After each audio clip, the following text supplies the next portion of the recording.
This video is our kind of full understanding of memory and how OpenClaw really remembers what you're doing, or sometimes occasionally not remember what you're doing. So if you've been using OpenClaw for any period of time, you'll probably be like doing certain tasks. Let's say, for example, make a presentation for me, and it will remember to make a presentation, and it will remember just the way you like it. Yeah. Right.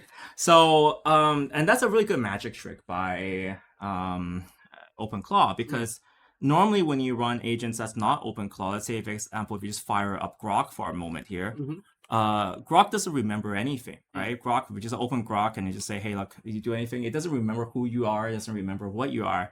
But the beauty and the magic behind OpenClaw is that it remembers. Yes. But, behind the scenes, what's kind of interesting is that it doesn't actually, it's actually still sending these instructions to something that's like Grok or Claude or Minimax. And technically speaking, what OpenClaw really does is it just puts those memories in a workable form. Yeah. So it's just a little bit smarter. It just feels like it knows you. Exactly. Right? So it's really an illusion. It's like a magic trick. Yeah. Right? It's like none of these things know who you are. Like none of these AI things know who you are. Like Minimax, Opus, Claude, they don't know who you are. They don't care who you are. But OpenClaw is a magic trick that makes it together. Yes. Yesterday, I did a video explaining the entire 4 memory layer system of OpenClaw. Now, in this video, we're going to dive deeper into memory embeddings and how these directories are structured. And you need a bit of manual work first to set up the structure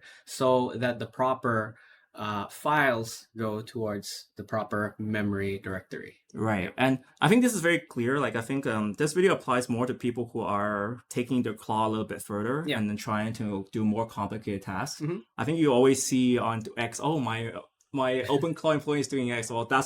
Well, technically, you really have to understand memory before that happens. Yeah. All right. So just before we move forward as well, we have a site called BoxminingAI.com, and that includes all our videos in a more accessible form. So, for example, if you want to compare AI models, you have this AI comparison here. If you want to learn case studies, you have this one here. And we're going to add a memory section. This is going to be video 2 there about how memory works. Yeah.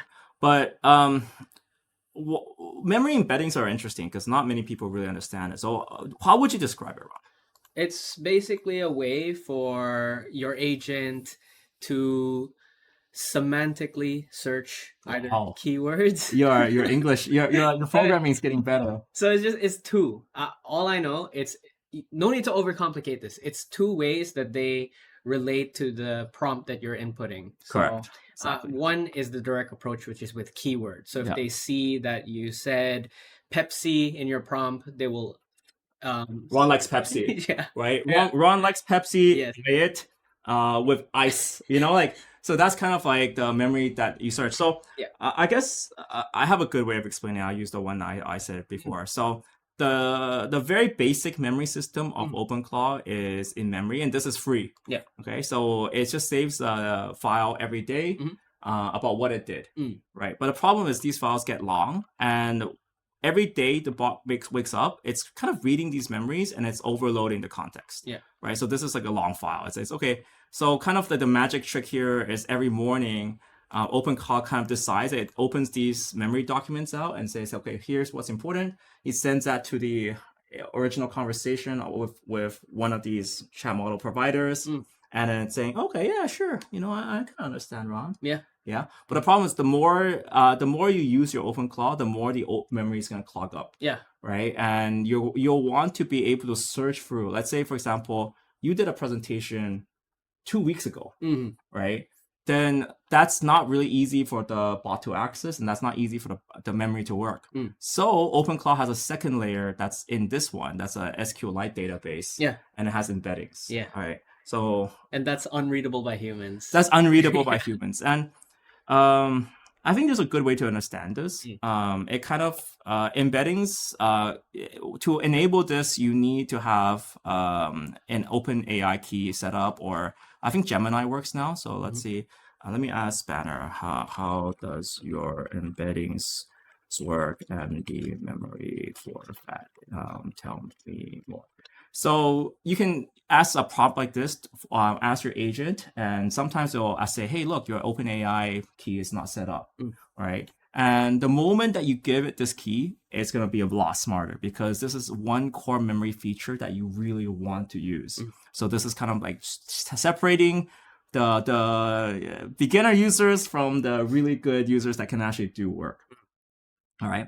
But let's assume that he comes with a response. I know Banner's a little bit slow sometimes, but the whole key is that they save kind of snippets of what you're talking about into a vector database. I think I'll try to explain in this video, but let's see if people catch on. All right, I'll try it in the simplest way.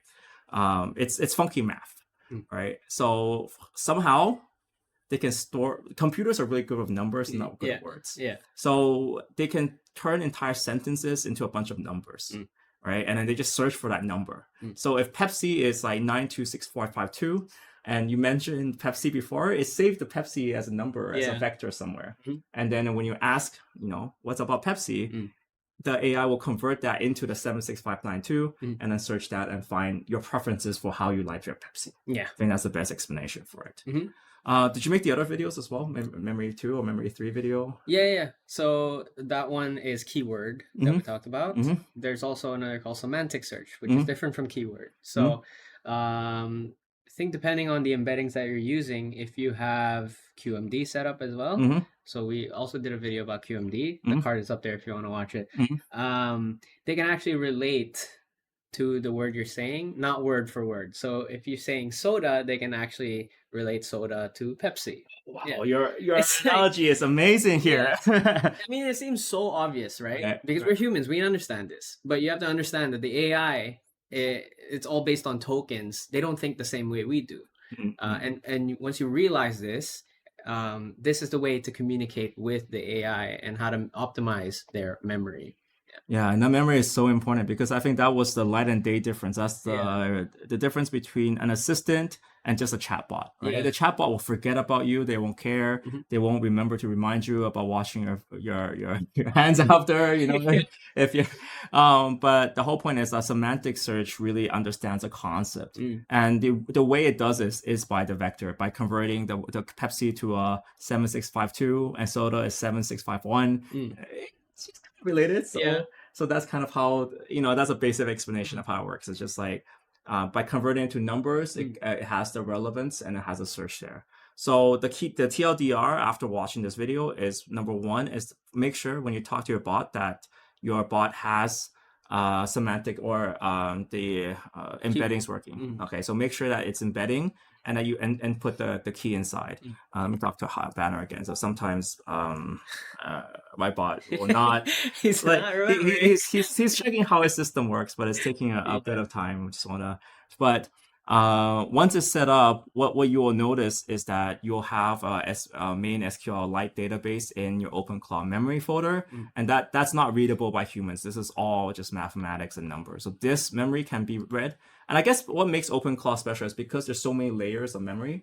There's so many backup systems to remember who you are. That's kind of how it makes sense of everything. I would say. Oh, there we go here. So. There you go. This is a good explanation of what it has. It has daily memory files, it has a long-term memory file, and then a memory search that searches through its embedding. So this is the kind of the 3-layer system. And what we focused on is the memory search, the embeddings, the vector similarity. So by doing that, your bot will understand throughout this whole interaction without clogging up context and anything else. I have to ask, for daily memory files, we know that they're part of the bootstrap files that loads up in every new session. And as time goes by, we have a lot of daily memory files. Would you delete some of them to save on context? I think OpenClaw itself, the way it's written, so you're asking a very good question because let's say right now when you just start OpenClaw, you're on week 2, week 3, you have 14 files of memory of just daily things of what you did. But if you use this for 360 days, that's a lot of memory, right? So I think what OpenClaw does is it kind of prioritizes earlier memory. So that's why when you talk to your agent or your bot, it'll tend to remember what it did yesterday, but it will not really remember unless the memory embeddings are enabled what it did 2 weeks ago. So if you talked about soda 2 weeks ago, but you haven't talked about soda for a week or two, then it's fine. So I think OpenClaw by itself, by the way that it's designed, is that it prioritizes recent memory and just looks at, it does a lazy thing, right? It's like, oh, it just looks at the last 3 days. Okay, this is what you did. Mhm. And I roughly understand what you're doing. And we may have a main memory. Okay, read the last 3 days. Okay, let's go on. But when you talk about something specific, you really want that semantic search to come in to really help you to work. So the key here is to actually directly talk and be very explicit, like how a memory search useful. And we'll list some commands up on our website, BoxminingAI.com as well. They can really dive deep into what your agent or what your bot is doing or your OpenClaw is doing, and that will help you improve it. And yet again, it's very hack break make, tweaking your stuff. But if that's what you like, that's what you signed up for. Well, too bad, right? That's what you signed up for. So with that, guys, thank you so much for watching our embeddings video. That's kind of how roughly it works. If you guys want a more detailed explanation of how vector databases work, go ahead, tell us. We'll make a video. I think it's way too hard, but the idea is like memory search. I think your example was really good. Memory search. When you mention soda, it should fetch that you like Pepsi. Yeah. Or if you mention Pepsi, it should mention that. So that's what a vector search is, and that's how this layer of memory, the third and final layer of memory, works on OpenClaw. Yes, sir. With that, guys, thank you guys so much for watching. See you next time. Peace.